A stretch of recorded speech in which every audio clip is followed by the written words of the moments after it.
د لوګر د امنیت قومندانۍ مسؤلین وایي چې په محمد اغې ولسوالۍ کې د ګډو امنیتي ځواکونو د کشفي عملیاتو په پایله کې د وژونکو غلوش په کسیزه ډله نیولې.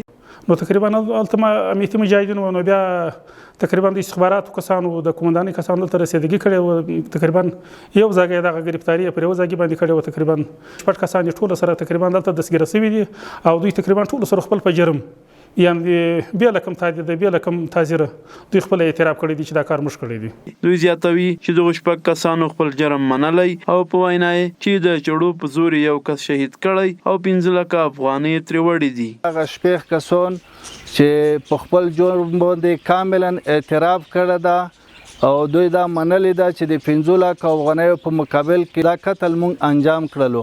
د امنیت قومندانۍ د مسؤلینو په وینا چې دغه تورن کسان تر لومړنیو څېړنو وروسته عدلي او قضایي ارګانونو ته ورپېژندلي دي.